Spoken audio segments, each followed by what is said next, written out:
So in computation of the capital gain, so we should know how to compute this short term capital gain as well as the long term capital gain. So for computation of the short term capital gain, you already know the meaning of what is short term capital asset. So when the asset is held by the assessee for a period not more than 36 months or less than 3 years, it is called as a short term capital asset. So ಅದರಿಂದ ಬರೋ ಅಂಥ ಆದಾಯನ ಹೇಗೆ compute ಮಾಡ್ತೀವಿ ಅಂತ ಹೇಳಿದ್ರೆ, so first we have to take the sale proceeds, ಅಂದರೆ sales consideration. ಆ ಅಸೆಟ್ಟನ್ನು ಮಾರಾಟ ಮಾಡಿ ಅಥವಾ ಟ್ರಾನ್ಸ್ಫರ್ ಅನ್ನೋ ಪದನೇ ಯೂಸ್ ಮಾಡೋಣ.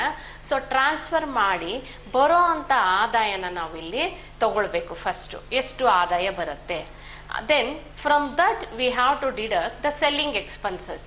ಆ ಸೇಲ್ ಮಾಡಬೇಕಾದ್ರೆ ಈಗ ಒಂದು ಮನೇನ ಸೇಲ್ ಮಾಡ್ತೀವಿ ಅಥವಾ ಅರ್ಬನ್ನಲ್ಲಿರುವಂಥ ಒಂದು ಅಗ್ರಿಕಲ್ಚರ್ ಲ್ಯಾಂಡನ್ನು ಸೇಲ್ ಮಾಡ್ತೀವಿ. ಸೊ ಇಂಥ ಸಂದರ್ಭದಲ್ಲಿ ನಾವು ಬ್ರೋಕರೇಜು, ಕಮಿಷನ್ ಅದು ಇದನ್ನು ಕೊಡಬೇಕಾಗತ್ತೆ. ಸೊ ಆ ಸೆಲ್ಲಿಂಗ್ ಎಕ್ಸ್ಪೆನ್ಸಸ್ನ ನಾವು ಇಲ್ಲಿ ಡಿಡಕ್ಟ್ ಮಾಡ್ತೀವಿ. Then after deducting that selling expenses, then it is called as a net consideration. So from that net consideration directly we are going to deduct the cost of acquisition. ಅಂದರೆ ಆ ಅಸೆಟ್ಟನ್ನು, for example ಒಂದು ಮನೇನ ಮಾರಾಟ ಮಾಡಿದ್ರೆ ಆ ಮನೇನ ನಾನು ಎಷ್ಟಕ್ಕೆ ನಾನು ಅಕ್ವೈರ್ ಮಾಡ್ಕೊಂಡಿದ್ದೆ, ಎಷ್ಟು ಕಾಸ್ಟನ್ನು ನಾನು ಇವತ್ತು 50 ಲಕ್ಷಕ್ಕೆ ಮನೇನ ಮಾರಾಟ ಮಾಡ್ಬೋದು, ಆದರೆ ಅದನ್ನು ನಾನು ಒಂದು 30 lakhsಗೆ ನಾನು ಅಕ್ವೈರ್ ಮಾಡ್ಕೊಂಡಿರ್ತೀನಿ. ಆ ಕಾಸ್ಟನ್ನು ನಾವಿಲ್ಲಿ ಡಿಡಕ್ಟ್ ಮಾಡಬೇಕು. ಅಕ್ವೈರ್ ಮಾಡ್ಕೊಂಡಾದ್ಮೇಲೆ ಅದರ ಇಂಪ್ರೂವ್ಮೆಂಟ್ಸು, ಏನೋ ಒಂದು ಅಡಿಷ್ನಲ್ ಆಗಿ ಯಾವುದೋ ಒಂದು ರೂಮ್ ಹಾಕ್ಸಿರ್ಬೋದು ಅಥವಾ ರಿಪೇರ್, ಪೇಂಟ್ಸ್ ಇದೆಲ್ಲ ಮಾಡಿಸಿರ್ಬೋದು. ಆ ಇಂಪ್ರೂವ್ಮೆಂಟ್ ಕಾಸ್ಟನ್ನು ಕೂಡ ಎಷ್ಟಾಗಿರುತ್ತೆ ಅದನ್ನು ಕೂಡ ನಾವು ಡಿಡಕ್ಷನ್ ಅಲ್ಲಿ ನಾವು ತೋರಿಸ್ಕೊಳ್ತೀವಿ. So then remaining balance is known as a short term capital gain. It's very simple. You have to take sales consideration. From this sales consideration, if selling expenses are there, then give the deduction. After that you have to give the deduction just a cost of acquisition and the cost of the improvement if any. Then remaining balance is known as the short term capital gain and that is chargeable to the tax. Then I have given the illustration here. Jewelry purchased on 8/5/2011 for rupees 1 lakh, sold this jewelry on 9/12/2013 for rupees 1,25,000. So ನೀವು ಡೇಟನ್ನು ನೋಡ್ಕೋಬೇಕು. Sale ಮಾಡಿರೋ date 9/12/2013, ಅಂದರೆ ನಮ್ಮ current previous year 13-14 ಅದನ್ನು ನಾವು sale ಮಾಡಿದ್ದೀವಿ December 9th. ಆ jewellery ತೊಗೊಂಡಂಥ date 8/5/2011 ಇದೆ, ಅಂದರೆ ಅದು ಶಾರ್ಟ್ ಟರ್ಮ್ ಕ್ಯಾಪಿಟಲ್ ಅಸೆಟ್ ಆಯಿತು. ಓಕೆ, 3 ವರ್ಷಕ್ಕಿಂತ ಮೇಲ್ಪಟ್ಟಿಲ್ಲ. 8/5/2011 9/12/2013ಗೆ ನಾವು ನೋಡಿದಾಗ ಆ ಅಸೆಟ್ಟು ನಮ್ಮ ಹತ್ರ ಇರೋದು 3 ವರ್ಷಕ್ಕಿಂತ ಕಡಿಮೆನೇ ಇದೆ. So it is not more than 3 years. ಹಾಗಾಗಿ ಇದು ಶಾರ್ಟ್ ಟರ್ಮ್ ಕ್ಯಾಪಿಟಲ್ ಅಸೆಟ್ಟೆ. ಹಾಗೆ ಇನ್ನೊಂದು ಈಕ್ವಿಟಿ ಶೇರ್ಸ್ ಕೂಡ ಇದೆ. ಈಕ್ವಿಟಿ ಶೇರ್ಸು 10/6/2012 ಪರ್ಚೇಸ್ ಮಾಡಿರೋದು. Then sold in recognise stock exchange 15/4/2013. So exceptional cases ಹೇಳಿದೆ ನಾನು. ಶೇರ್ಸು, ಈ ಥರದ್ದು debentures, bonds, zero coupon bonds, units of unit trust of India, ಈ ಥರದ ಅಸೆಟ್ಟು 1 ವರ್ಷಕ್ಕಿಂತ ಕಡಿಮೆ ಇದ್ದರೆ ಅದನ್ನು ನಾವು ಶಾರ್ಟ್ ಟರ್ಮ್ ಅಂತ ಹೇಳ್ತೀವಿ. ಇಲ್ಲೂ ಕೂಡ ಈ ಶೇರ್ಸ್ ನಮ್ಮ ಬಳಿ ಇರೋದು 1 ವರ್ಷಕ್ಕಿಂತ ಕಡಿಮೆ ಆಗಿದೆ, before on the date of the transfer ನ ಗಮನದಲ್ಲಿ ಇಟ್ಕೊಂಡು ನೋಡಿದಾಗ. ಸೊ ದೇರ್ಫೋರ್ ಇದು ಕೂಡ ಶಾರ್ಟ್ ಟರ್ಮ್ ಕ್ಯಾಪಿಟಲ್ ಅಸೆಟ್ ಆಗುತ್ತೆ. ಬ್ರೋಕರೇಜ್ ಪೇ ಮಾಡಿದ್ದಾರೆ ಇದರಲ್ಲಿ. So let us know the answer for this. Say jewelry, sales consideration of jewelry sold for 1,25,000. Just ali selling expenses ಏನilla. Cost of acquiring of the jewelry is 1 lakh. So short term capital gain is rupees 25,000. ಹಾಗೆಯೇ shares ಕೂಡ ನಾನು short term ಅಂತ ಹೇಳಿದೆ, ಯಾಕಂದರೆ 1 ವರ್ಷಕ್ಕಿಂತ ಕಡಿಮೆ ಇದೆ. This is exception. Sales consideration 25,000 ಇದೆ, ಬ್ರೋಕರೇಜ್ ಇದೆ, ಲೆಸ್ ಮಾಡಬೇಕು. ದೆನ್ ಕಾಸ್ಟ್ ಆಫ್ ಅಕ್ವಿಸಿಷನ್ 18,000 ಇದೆ. Then we will get the short term capital gain 6,700. Then long term capital gain. So computation of the long term capital gain. In this case we have to take the sale proceeds or the sales consideration. From that sales consideration, selling expenses if any we have to deduct. Long term capital asset ಅಂದರೆ 3 ವರ್ಷಕ್ಕಿಂತ ಮೇಲ್ಪಟ್ಟು ನಮ್ಮ ಬಳಿ ಇರೋವಂಥ ಅಸೆಟನ್ನು ನಾವು transfer ಮಾಡ್ತೀವಿ, ಅದನ್ನು long term capital asset ಅಂತ ಹೇಳ್ತೀವಿ. ಅದರಿಂದ ಬರೋ ಆದಾಯನ ನಾವು ಲಾಂಗ್ ಟರ್ಮ್ ಕ್ಯಾಪಿಟಲ್ ಗೇನ್ ಅಂತ ಹೇಳ್ತೀವಿ. ಸೊ ಹೇಗೆ ಇದನ್ನು ಕಂಪ್ಯೂಟ್ ಮಾಡಬೇಕು, ದಟ್ ಈಸ್ ಇಂಪಾರ್ಟೆಂಟ್. ಸೇಲ್ಸ್ ಕನ್ಸಿಡ್ರೇಷನ್ನ ತಗೊಳ್ತೀವಿ. ಫ್ರಮ್ ದಟ್ ಸೇಲ್ಸ್ ಅಂದರೆ ಎಷ್ಟಕ್ಕೆ ಮಾರಾಟ ಮಾಡಿರ್ತೀವಿ ಅದನ್ನು ನಾವು ತಗೊಳ್ತೀವಿ. ದೆನ್ ಸೆಲ್ಲಿಂಗ್ ಎಕ್ಸ್ಪೆನ್ಸಸ್ ಆಗಲೇ ಹೇಳಿದೆ, ಬ್ರೋಕರೇಜು, ಕಮಿಷನ್ನು ಈ ಥರದ್ದು ಏನಾದ್ರು ಇದ್ದರೆ ನಾವಲ್ಲಿ ಡಿಡಕ್ಷನ್ನ ನಾವು ಕೊಡಬೇಕಾಗತ್ತೆ. Then balance amount is known as net sales consideration ಅಂತ ಹೇಳ್ತೀವಿ. ವೆರಿ ಇಂಪಾರ್ಟೆಂಟ್, ಇಲ್ಲಿ ನಾವು ಬರೀ ಕಾಸ್ಟ್ ಆಫ್ ಅಕ್ವಿಸಿಷನ್ನ ನಾವು ಇಲ್ಲಿ ತಗೊಳ್ಳಲ್ಲ. Long term capital gain computation ಮಾಡಬೇಕಾದ್ರೆ ಶಾರ್ಟ್ ಟರ್ಮ್ ಕ್ಯಾಪಿಟಲ್ ಗೇನ್ ಥರ ಜಸ್ಟ್ ಕಾಸ್ಟ್ ಆಫ್ ಎಷ್ಟಕ್ಕೆ ಅಕ್ವೈರ್ ಮಾಡ್ಕೊಂಡಿದ್ವಿ ಅಷ್ಟನ್ನು ಮಾತ್ರ ನಾವು ಇಲ್ಲಿ ಡಿಡಕ್ಟ್ ಮಾಡಲ್ಲ. We are going to inflate that cost. Therefore, we have to find out the indexed cost of acquisition. So cost inflation index ಅಂತ ಇದೆ, ಅದನ್ನು ನಾವು ಆಧಾರವಾಗಿ ಇಟ್ಕೊಂಡು ನಾವು ನಮ್ಮ ಕಾಸ್ಟ್ ಆಫ್ ಏನು ಅಕ್ವೈರಿಂಗ್ ಇತ್ತು ಅದನ್ನು ನಾವು ಇನ್ಫ್ಲೇಟ್ ಮಾಡ್ತೀವಿ. ಏನು ರೀಸನ್ ಅಂತ ಹೇಳಿದ್ರೆ, ಈಗ ಒಂದು ಎಕ್ಸಾಂಪಲ್, 50 ಲಕ್ಷಕ್ಕೆ ನಾನು ಅಸೆಟನ್ನು ಸೇಲ್ ಮಾಡಿರ್ತೀನಿ.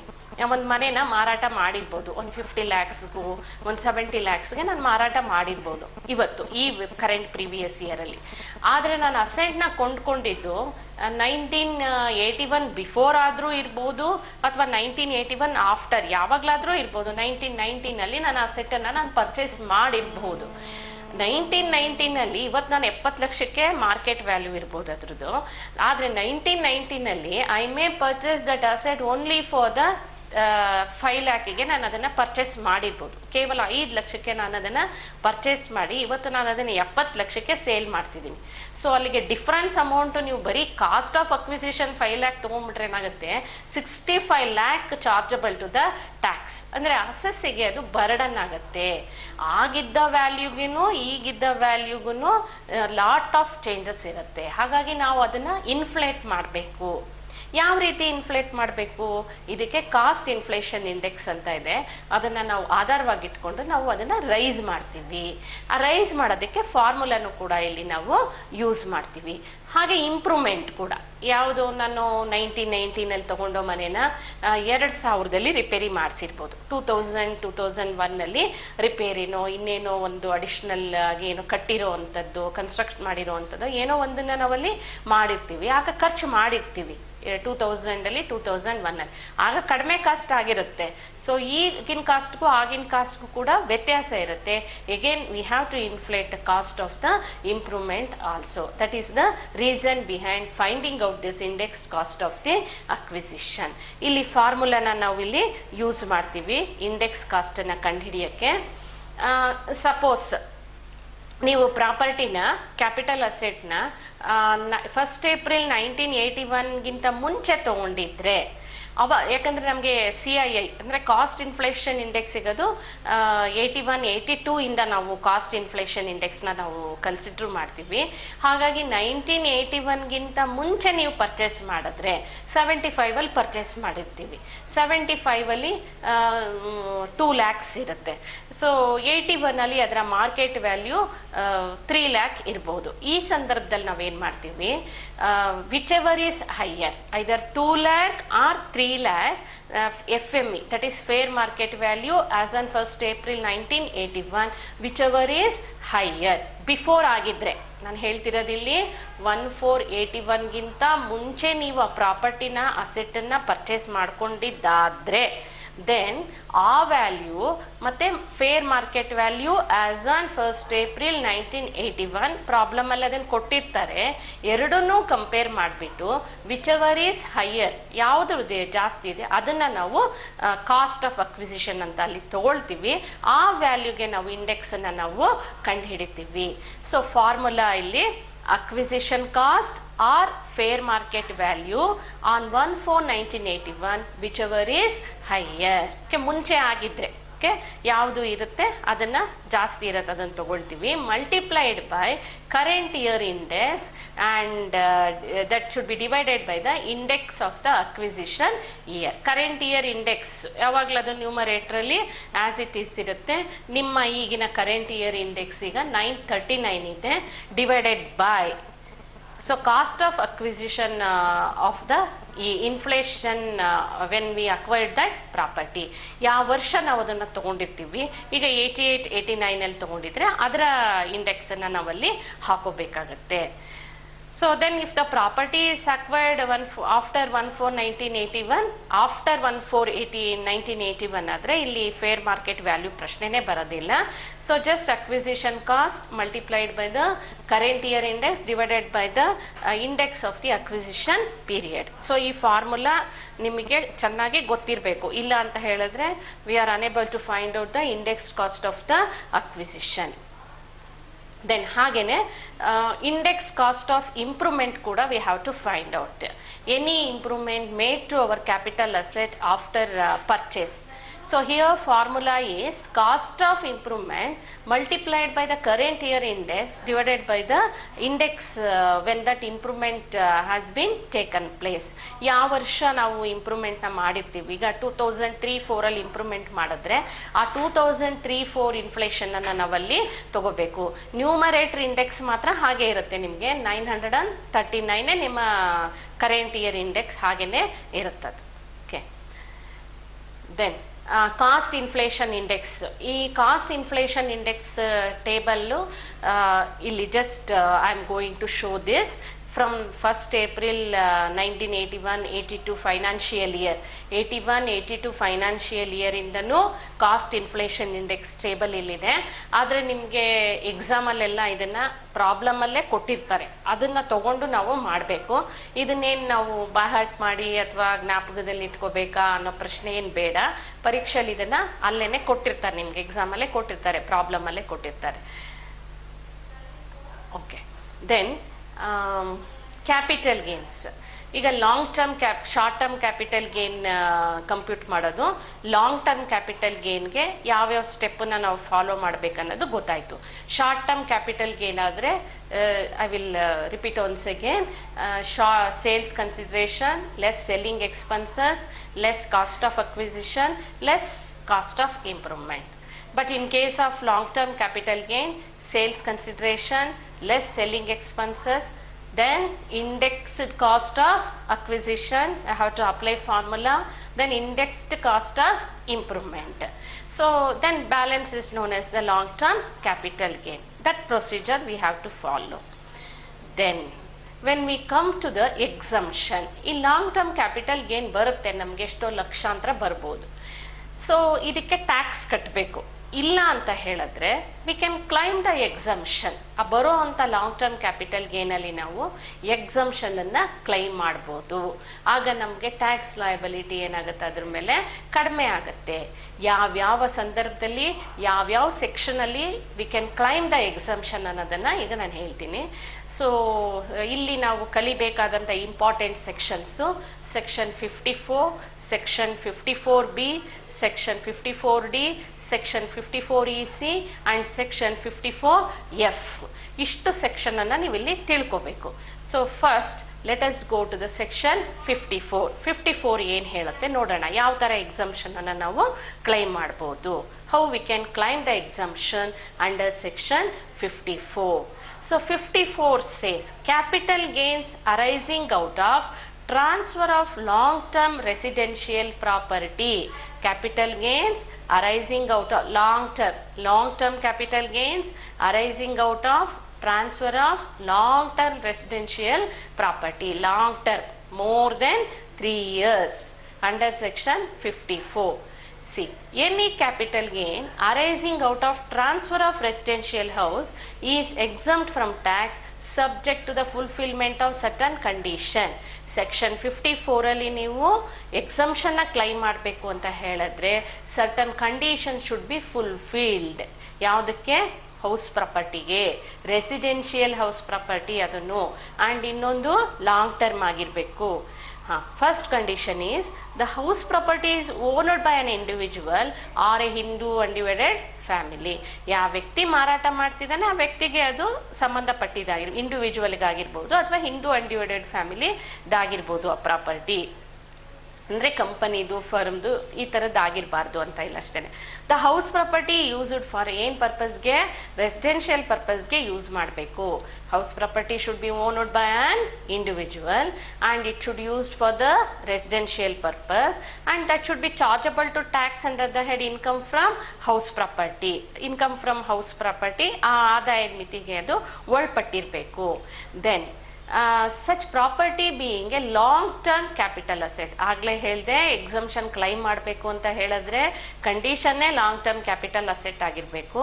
Such property being a long term capital asset and the assessee acquires. ನೀವು ಎಕ್ಸಂಪ್ಷನ್ ಬೇಕು ಅಂದರೆ ಅನದರ್ ಕಂಡೀಷನ್ ಏನು? Okay, you have sold the house property which is used by you for the residential purpose and it is also a long term. Then you want to claim the exemption. Then the important condition is you should, assessee should acquire another residential house property 1 year before or 2 years after, or if he wants to construct this house property then he should do so within a period of the 3 years. Okay, ಒಂದು ಮನೆಯನ್ನು ಮಾರಾಟ ಮಾಡಿದ್ದೀನಿ, ಆದಾಯ ಬಂದಿದೆ, ಅದಕ್ಕೆ ನಾನು tax ಕಟ್ಟೋದಕ್ಕೆ ready ಇಲ್ಲ ಅಂದರೆ ಯಾಕೆ ಅದರಿಂದ ಎಕ್ಸಂಪ್ಷನ್ ತಗೋಬೇಕು. ನಾನು ಹೇಗೆ ತಗೊಳ್ಳೋದು? ತಗೋಬೇಕಾದ್ರೆ ನಾನು ಏನು ಮಾಡಬೇಕು? ಸೊ ನಾನು ಇವತ್ತು ಟ್ರಾನ್ಸ್ಫರ್ ಮಾಡಿದ್ರೆ ಇದರ ಹಿಂದಿನ, ಈಗ for example November 2013, okay, 15th November 2013 ಮನೆ ಮಾರಾಟ ಮಾಡ್ತೀನಿ ಅಂದ್ಕೊಳ್ಳಿ. ಅದರ ಹಿಂದಿನ 1 ವರ್ಷದಲ್ಲಿ ನಾನು ಯಾವುದೋ ಒಂದು ಮನೇನ ಪರ್ಚೇಸ್ ಮಾಡಿರಬೇಕು. ಓಕೆ, ಯಾವತ್ತು ನಾನು ಟ್ರಾನ್ಸ್ಫರ್ ಮಾಡ್ತೀನಿ, ಸೇಲ್ ಮಾಡ್ತೀನಿ, ಅದರ ಹಿಂದಿನ 1 ವರ್ಷದಲ್ಲಿ I have to purchase the house property. ಅದಾದ್ಮೇಲೆ ಆದರೆ within a period of 2 years, 2 ವರ್ಷದಲ್ಲಿ ನಾನು ಮನೇನ ಪರ್ಚೇಸ್ ಮಾಡಬೇಕು. ಅಥವಾ ನಾನು ಕನ್ಸ್ಟ್ರಕ್ಷನ್ ಮಾಡ್ತೀನಿ ಅನ್ನೋದಾದರೆ then I have to do so within a period of the 3 years. Okay, ನಾವು ಎಕ್ಸಂಪ್ಷನ್ ಕ್ಲೈಮ್ ಮಾಡಬೇಕು ಅಂತ ಹೇಳಿದ್ರೆ ಈ ಕಂಡೀಷನ್ನ ನಾವು ಫುಲ್ಫಿಲ್ನ ಮಾಡಬೇಕಾಗತ್ತೆ under section 54. 1 year before the date of transfer you have to purchase, or 2 years after the date of transfer you have to purchase, or if you want to construct then you should do so within a period of the 3 years. ಈ ಕಂಡೀಷನ್ನ fulfil ಮಾಡಿದ್ರಷ್ಟೇ you can claim the exemption under section 54 for transfer of your residential house. So next ಪ್ರಶ್ನೆ ನಿಮಗೆ ಇಲ್ಲಿ arise ಆಗ್ಬೋದು. So ಅಲ್ಲಿ suppose ನನಗೆ ತಕ್ಷಣಕ್ಕೆ ಮನೇನ ತಗೊಳಕ್ಕಾಗಲ್ಲ, 1 ವರ್ಷ ಕಾಯ್ಬೇಕಾಗುತ್ತೆ. ಸೊ ಹಾಗಾದ್ರೆ ಈ ಹಣನ ಏನು ಮಾಡೋದು? ದೆನ್ ಅದಕ್ಕೂ ಸೊಲ್ಯೂಷನ್ ಇದೆ. ಏನು ಮಾಡಬೇಕು ಅಂತ ಹೇಳ್ತಾರೆ? That amount should be deposited in the capital gain account scheme of 1988 in any branch of the nationalised banks before filing the returns of the income tax. ಅಂದರೆ ಈಗ ನಿಮಗೆ ಕ್ಯಾಪಿಟಲ್ ಗೇನು ಒಂದು 30 ಲಕ್ಷ ಬಂದಿರುತ್ತೆ. ಆ 30 ಲಕ್ಷದಲ್ಲಿ ಈಗ 20 ಲಕ್ಷ ನೀವು ಯುಟಿಲೈಸ್ ಮಾಡ್ತೀರಾ, ಇನ್ನು 10 ಲಕ್ಷ ಇನ್ನೇನೋ ಪರ್ಚೇಸ್ ಮಾಡ್ಕೊಳ್ಳೋಣ ಅಂತ ಅನಿಸಿರ್ಬೋದು ನಿಮಗೆ. ಆಗ ಅದನ್ನೇನು ಮಾಡ್ಬೋದು ನಾವು? 10 ಲಕ್ಷನ ಸಡನ್ನಾಗಿ ಟ್ಯಾಕ್ಸ್ ಕಟ್ಟೋದು ಬೇಡ, ಅದನ್ನು ಕ್ಯಾಪಿಟಲ್ ಗೇನ್ ಅಕೌಂಟ್ ಸ್ಕೀಮಲ್ಲಿ ಆ ಹಣನ ನಾವು ಹೂಡಿಕೆನ ಮಾಡ್ಬೋದು ತಕ್ಷಣಕ್ಕೆ ಬಿಫೋರ್ ಫೈಲಿಂಗ್ ದ ರಿಟರ್ನ್ಸ್. ಮತ್ತು ಇನ್ನೊಂದು ನೆಕ್ಸ್ಟ್ ಕ್ವಶನ್, ಎಷ್ಟು ಎಕ್ಸಂಪ್ಷನ್ ಸಿಗುತ್ತೆ? ಈಗ 30 ಲಕ್ಷ ಕ್ಯಾಪಿಟಲ್ ಗೇನ್ ಬಂದಿದೆ, ಎಷ್ಟು ಎಕ್ಸಂಪ್ಷನ್ನು? ಓಕೆ, ನೀವು ತಗೊಳ್ಳೋ ಅಂಥ ಮನೆ, ಹೊಸ ಮನೆ 30 ಲಕ್ಷಕ್ಕಿಂತ ಮೇಲ್ಪಟ್ಟು ಏನಾದ್ರು ಇದ್ದರೆ 30 ಲಕ್ಷದವರೆಗೂ ನಿಮ್ಗೆ ಎಕ್ಸಂಪ್ಷನ್ ಸಿಗುತ್ತೆ. 30 ಲಕ್ಷದ ಒಳಗಡೆ ಇದ್ದರೆ either capital gain or cost of the new house whichever is less, that amount you can claim as a exemption under section 54.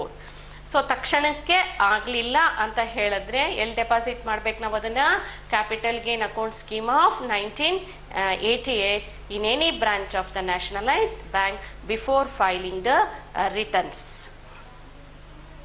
Okay, withdrawal ಇನ್ನೂ ಒಂದು ಕಂಡೀಷನ್ ಇದೆ, withdrawal of the exemption. Okay, I have claim the exemption. ನಾನು ಹೊಸ ಮನೆ purchase ಮಾಡ್ಕೊಂಬಿಟ್ಟೆ, 30 ಲಕ್ಷ ನನಗೆ capital gain, long term capital gain ಬಂತು. Then I have purchase the new house for 28 lakhs, ಇನ್ನೊಂದು 2 ಲಕ್ಷ ಕ್ಯಾಪಿಟಲ್ ಗೇನ್ ಅಕೌಂಟ್ ಸ್ಕೀಮಲ್ಲಿ ನಾನು ಇಟ್ಟಿರ್ಬೋದು. ನಂತರ ಇನ್ನೇನು ಕಂಡೀಷನ್ ಹಾಕ್ತಾರೆ ಅಂದರೆ, after purchasing a new house you should not transfer that new house within a period of the 3 years. 3 ವರ್ಷದೊಳಗಡೆ ನೀವು ಆ ಹೊಸ ಮನೆನ ಮಾರಾಟ ಮಾಡಕೂಡ್ದು. ಸಪೋಸ್ ನೀವೇನಾದರೂ ಮಾರಾಟ ಮಾಡಿದ್ರೆ, ಸೊ ಅಲ್ಲಿಗೆ ಏನಾಯ್ತದು, ಶಾರ್ಟ್ ಟರ್ಮ್ ಆಗೋಗುತ್ತೆ. ಶಾರ್ಟ್ ಟರ್ಮ್ ಕ್ಯಾಪಿಟಲ್ ಗೇನ್ ಆಗುತ್ತೆ. 28 ಲಕ್ಷಕ್ಕೆ ಅದನ್ನ ಪರ್ಚೇಸ್ ಮಾಡಿರ್ತೀರಾ, ಮತ್ತೆ ಅದನ್ನ ನೀವು ಒಂದು 35 ಲಕ್ಷಕ್ಕೆ ಸೇಲ್ ಮಾಡ್ಬೋದು. ಬಂದ್ರೆ ನಿಮಗೆ ಆದಾಯ ಮತ್ತೆ ನಿಮಗೆ 7 ಲಕ್ಷ ಆದಾಯ ಸಿಗುತ್ತೆ. ಹೌದು, ಖಂಡಿತ. ಸೊ ಅದರ ಜೊತೆಗೆ ನೀವು ಹಳೆ ಎಕ್ಸಂಪ್ಷನ್ ಏನು ಕೊಟ್ಟಿರ್ತಾರೆ ಆ ಎಕ್ಸಂಪ್ಷನ್ ಕೂಡ ಸೇರಿಸಿ ನೀವು ಟ್ಯಾಕ್ಸನ್ನು ಕಟ್ಟಬೇಕಾಗತ್ತೆ. ಅದಕ್ಕೆ ಇಲ್ಲಿ ಕಂಡೀಷನ್ ಏನು, so you should not transfer the new house property within a period of the 3 years. So whatever the exemption you have claimed earlier, then that is chargeable to tax. Okay, ಇಷ್ಟು conditions under section 54. ಏನಕ್ಕೆ, sale of the house property, then purchase of the house property. So next I will explain the illustration problems regarding this section 54.